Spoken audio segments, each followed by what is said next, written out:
نام تو ماں باپ نے مسلمان ہی کا رکھا ہے، کچھ ہوگا محمد علی حسین کچھ بھی ہوگا، کیا وہ شخص مسلمان ہے؟ کسی مسلمان کے گھر میں پیدا ہو جانے سے کوئی مسلمان نہیں ہوتا۔ اور کر رہے ہیں آپ، کسی مسلمان کے گھر میں پیدا ہو جانے سے کوئی مسلمان نہیں ہوتا۔ مسلمان ہونے کے کچھ رول اور ریگولیشن ہیں، لفظوں ہی میں صحیح اسے اصول دین پتہ ہونے چاہیے، اور تھوڑا ہی بہت صحیح فروع دین پہ عمل کرتا ہو۔ توجہ ہے؟ پھر میں کہہ رہا ہوں کہ میں آیت کے ترجمے ہی میں ہوں، تب تو وہ مسلمان ہے، ورنہ صرف مسلمان کے گھر میں پیدا ہو گیا تو وہ کس خانے میں رکھا جائے گا؟ دیکھیے بات پہنچنی چاہیے، تھوڑی سی ذرا ٹیڑھی اور ٹف بات آ گئی ہے۔ نماز بھی بیچاری ہے بڑی مظلوم، اکثر ہمارے جیسے خطیبوں کی زبان سے نماز میں اور ماتم میں لڑائی ہوتی ہے، اور ہم لوگ منبر پر 1 گھنٹہ ماتم اور نماز کو لڑاتے ہیں، اور آپ اس کا تماشا دیکھتے ہیں۔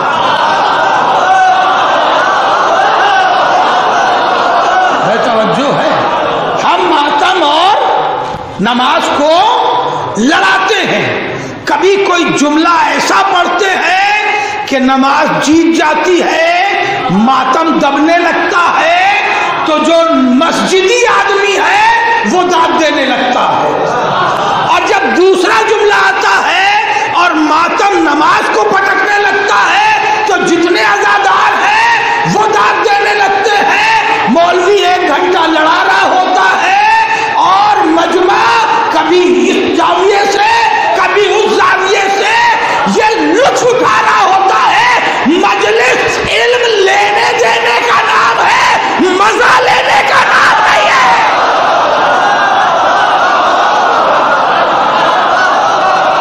یہ ذہنی تفریح نہیں ہے۔ بات پہنچ رہی ہے؟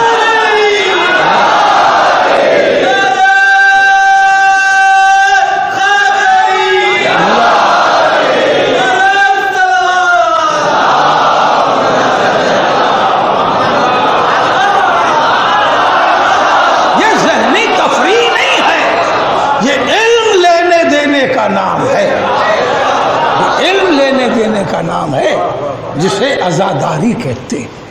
اسی لیے ضروری ہے، اب جملہ اب سنیے جو میں اپنے دل کا جملہ کہنے جا رہا ہوں، اسی لیے ضروری ہے کہ مجمع اور سامع کی سطح بھی اتنی بلند ہو جائے کہ کوئی مولوی اپنے فائدے کے لیے انہیں استعمال نہ کر سکے، اتنی بلند ہو جائے۔ اس لیے علم ضروری ہے۔ صلوات پڑھے محمد۔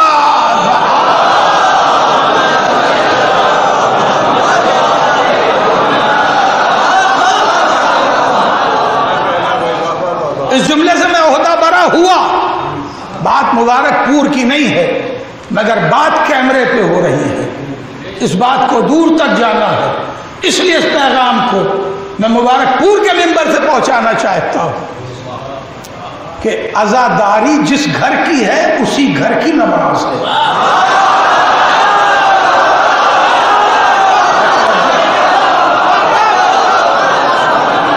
جس گھر کی عزاداری ہے اسی گھر کی نماز ہے، جس گھر کی عزاداری ہے اسی گھر کی نماز ہے۔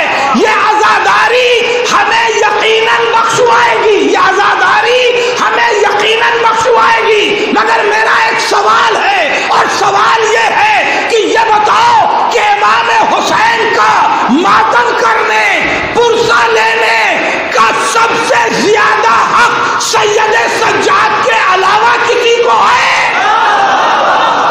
ایک سوال ہے، جملہ رہے گا نہ کرنا، میں بھی ترجمہ کر دوں گا کیا کوئی دنیا میں ایسا ہے کہ پرسے کا حق سید سجاد سے زیادہ کسی کے پاس ہو؟ وہ امام حسین کا بیٹا ہے اور زندہ بیٹا ہے، تو اسی کو پرسا لینا ہے، اسی کو باپ کا ماتم کرنا ہے، اسی کو مجلس کرنی ہے، اسی کو فرش ادا بچھانی ہے۔ وہ سید سجاد جو سن 61 ہجری کے بعد 36 سال تک اپنے بابا کا ماتم کرتا رہا، بتاؤ ایک وقت بھی نماز چھوڑی؟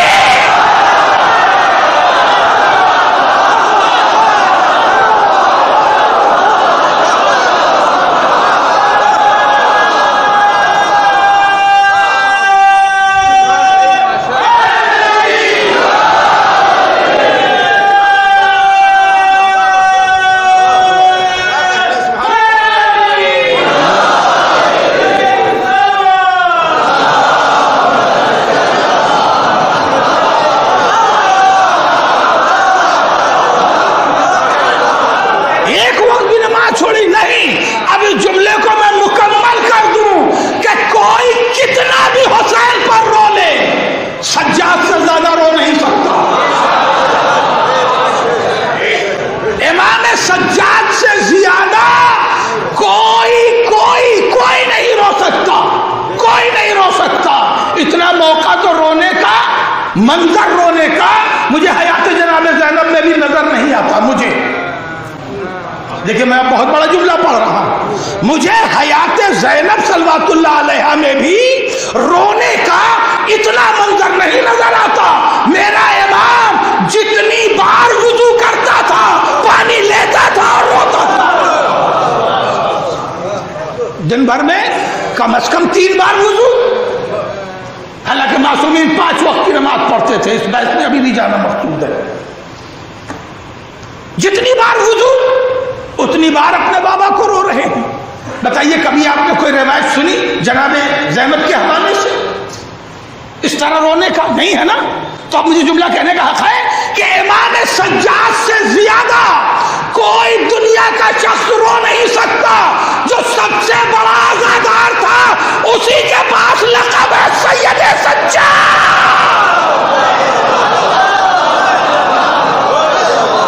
زین العابدین، عبادتوں کی زینت، سجدہ گزاروں کا سردار۔ اور کر رہے ہیں آپ؟ تو کیا حق ہے امام سجاد کو، امام ماننے والے کو، کہ وہ عزاداری اور نماز کا ٹکراؤ کر رہے ہیں؟ ایک صلوات پڑھ لے محمد و آل محمد۔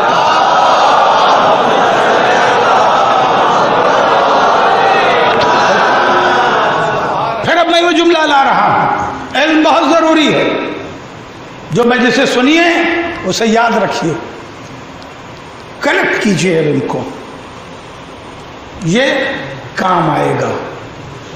میں نے جملہ اتنا بڑا جو کہہ دیا کہ مسلمان ہی نہیں جس کے پاس علم نہ ہو، علم اس کے دین کی سطح تک ہوگا، ضرورت کے اعتبار سے ہوگا۔ اسلام شروع ہی ہوا ہے پڑھنے کے حکم سے۔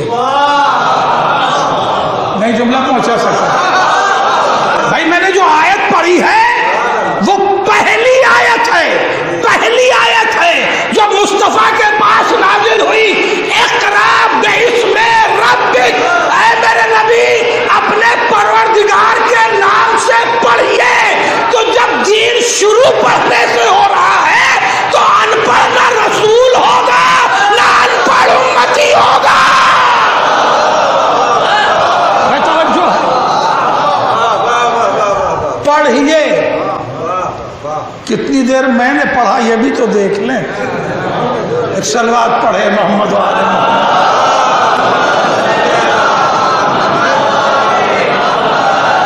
میرے نبی پڑھیے جس نے اس کائنات کو پیدا کیا۔ خلق الانسان من علق، اور بہت بحثیں ہیں اور اس پر میں لکھ چکا ہوں، اور انشاءاللہ تفسیر کی دوسری جلد آئے گی جلدی ہی، انڈر پروسیس ہے۔ کیا کیا نقطے گفتگو کی قرآن نے دیے ہیں. اس انسان نے اپنے کو کبھی دیکھا کہ پانی سے انسان بنتا کیسے؟ یہی کہا ہے اس آیت نے کہ میں نے علق سے انسان بنا دیا. علق یعنی پانی سے. ہے پانی میں کوئی نقش بنتا ہے؟ جو اس کی قدرت ہے کہ پانی میں نقش بناتی ہے. ہاں اب یہ اتنی باریک بات کے لیے ضروری ہے علم. اب میں اس گتھی کی طرف نہیں جانا چاہتا. پھر قدرت کہتی ہے اقرا وَرَبُّكَ الْأَكْرَمُ. میرے نبی اپنے مہربان پروردگار کے نام سے پڑھیے. علّمَ بِالْقَلَمِ کہ جس نے اس انسان کو قلم سے تعلیم دی. دیکھیے یہ پہلا سورہ ہے. نہیں بات پوچھی، یہ ساری آیتیں ایک بار نازل ہوئی ہیں. یہ پہلا سورہ ہے. علم الانسان ما لم یعلم. صرف قرآن ہی نہیں، صرف قلم سے تعلیم ہی نہیں دی گئی، بلکہ اس انسان کو جو کچھ یہ نہیں جانتا تھا سب بتا دیا. جو کون کہہ رہے ہیں؟ اللہ. یہ کون سا سورہ ہے؟ پہلا سورہ. اور پہلے سورے میں ہی اللہ نے تعلیم، پہلے ہی سورے میں اللہ نے تعلیم رسول کو دی ہے، پیغام دیا ہے. کاہے کا پیغام؟ پڑھنے کا پیغام. اب وہ کیسا مسلمان ہے کہ پڑھے بغیر مسلمان رہنا چاہتا ہے؟ آپ بتائیں. پڑھے بغیر. پھر آیتیں ہیں جدھر جانا مقصود نہیں ہے، میں چند اشارے سمیٹ رہا ہوں. یہ انسان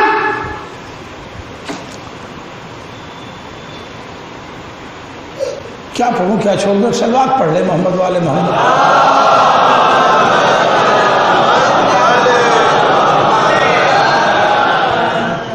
یہ انسان جب آغوش مادر میں آتا ہے تو یہ کچھ نہیں جانتا. اخرجکم من بطون امہاتکم لا تعلمون شیئا. جب تم اپنی ماؤں کی آغوش میں آئے تو تم کچھ نہیں جانتے تھے. تم کچھ نہیں جانتے تھے.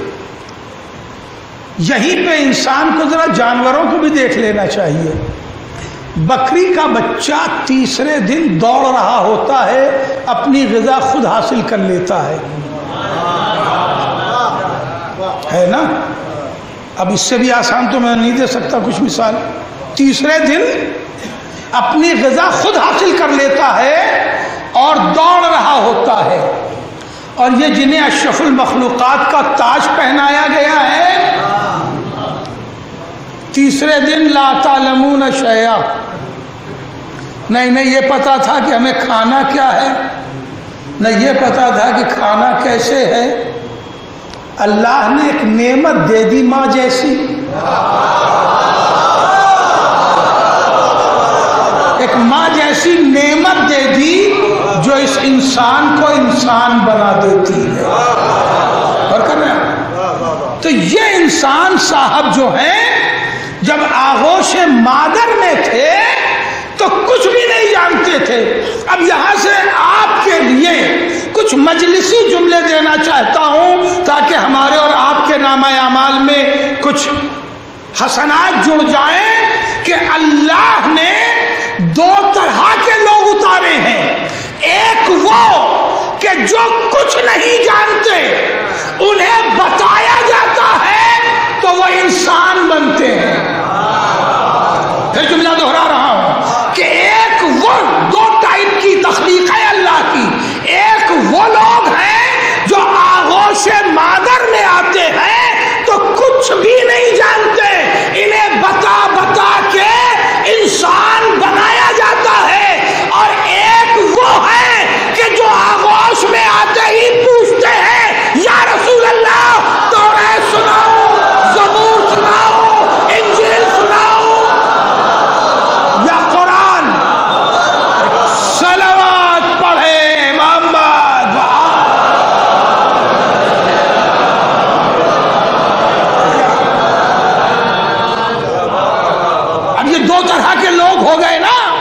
میرے لہجے میں ہی میرے ساتھ ساتھ چلیے، جو آغوش میں آ کر کے آسمانی کتابوں کی بات پوچھ رہے ہیں، یا رسول اللہ یہ سناؤں یہ سناؤں یہ سناؤں، پالنے والے یہ کون لوگ ہیں؟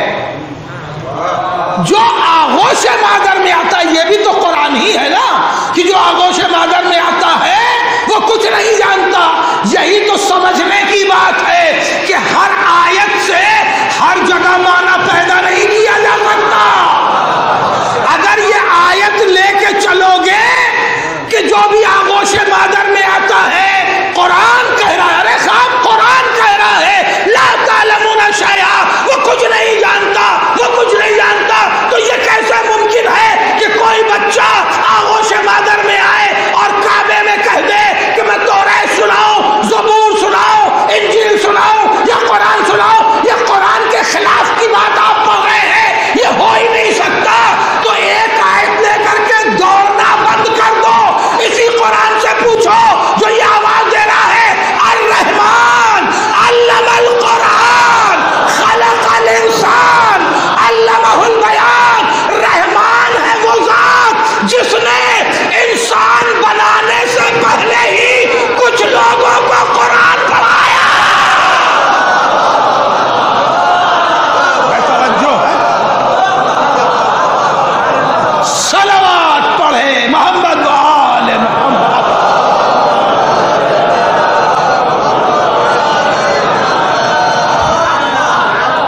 ایک وہ لوگ ہیں جو پڑھے پڑھائے آتے ہیں، پڑھے پڑھائے آتے ہیں، یہی تو مشکل ہے۔ زمانہ گھبرا جاتا ہے، جب بھی بات علی کی نکلتی ہے تو زمانہ گھبرا جاتا ہے، اور پیمانہ کون سا لاتا ہے؟ رسول اللہ کا۔ ارے دیکھیے رسول اللہ نے پیدا ہوتے ہی تو قرآن نہیں پڑھا، توریت نہیں پڑھی، زبور نہیں پڑھی، یہ علی کو رسول سے بڑھا رہے ہیں۔ کل کی گفتگو کا جملہ یاد ہے نا؟ تو فوراً جیسے ہی ہم مولا کائنات کا ذکر کرتے ہیں تو زمانہ پیمانے میں رسول اللہ کو لے آتا ہے۔ دیکھیے یہ رسول سے بڑھا رہے، رسول سے بڑھا رہے۔ ہم نے رسول سے علی کو بڑھایا نہیں ہے، تم نے گھٹا دیا ہے کہ یہ بڑے نظر آتے ہیں، تم نے رسول کے مرتبے کو اتنا گھٹا دیا ہے کہ تمہیں رسول چھوٹے علی سے نظر آتے ہیں، علی بڑے نظر آتے ہیں۔ تم نے اس منظر کو غور سے دیکھا نہیں کہ رسول سے میرے مولا نے پوچھا یا رسول اللہ کیا سناؤں؟ توریت سناؤں، زبور سناؤں، انجیل سناؤں یا قرآن سناؤں؟ بے وقوفا، سنایا اسی کو جاتا ہے جو پڑھا لکھا ہو۔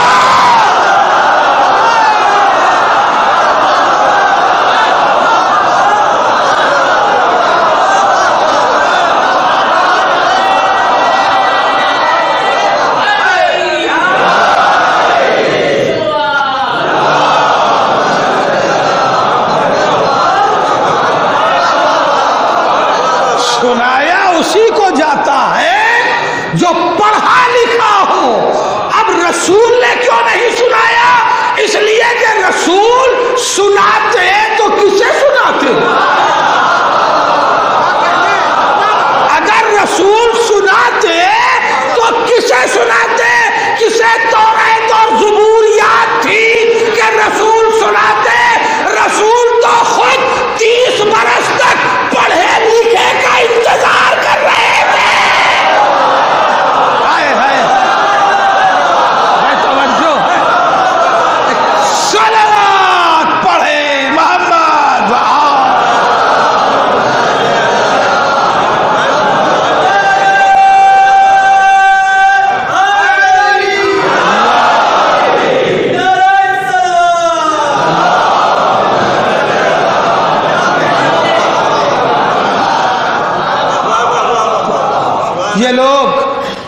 یہ لوگ پڑھانے کے لیے آئے تھے۔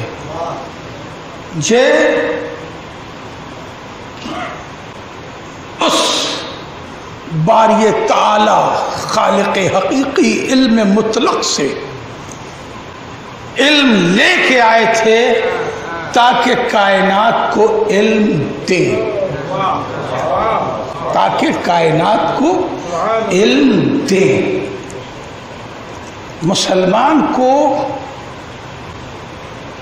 مسلمان یعنی اہل بیت کا چاہنے والا،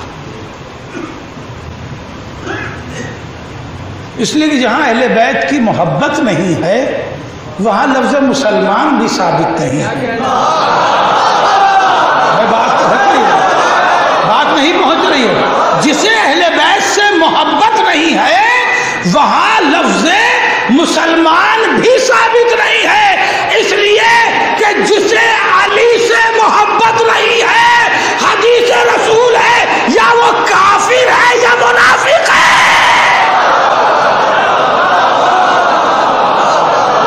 یا علی جسے تم سے محبت نہیں ہے یا وہ کافر ہے یا منافق ہے۔ تو مسلمان سے مراد وہی ہے کہ جو اہل بیت کا چاہنے والا ہے۔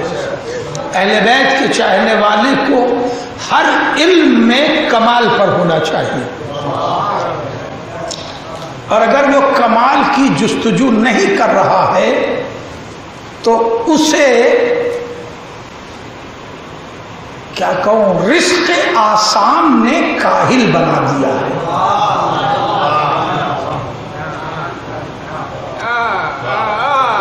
پتہ نہیں میں اس لفظ کو اور کیسے بولوں۔ اگر اس کے اندر وہ جستجو نہیں ہے آگے بڑھنے کی، کمال حاصل کرنے کی، تو اسے کسی آسان رزق نے کاہل بنا دیا۔ اسے چاہیے کہ اس رزق کو ترک کر دے۔ بات پہنچ رہی ہے؟ اب میں ہر جملے کی تشریح نہیں کر سکتا۔ اسے چاہیے کہ اس رزق کو ترک کر دے اور ایک بار سلمان کی زندگی کو دیکھ لے۔ اور کر رہے ہیں جناب سلمان کی زندگی کو دیکھ لے۔ ایمان کے درجے فاقے میں ملتے ہیں، شکم شیری میں میسر نہیں ہوتے۔ اسے چاہیے کہ اگر وہ درجے چاہیے تو قناعت سے کام لے، رزق کو ترک کرے۔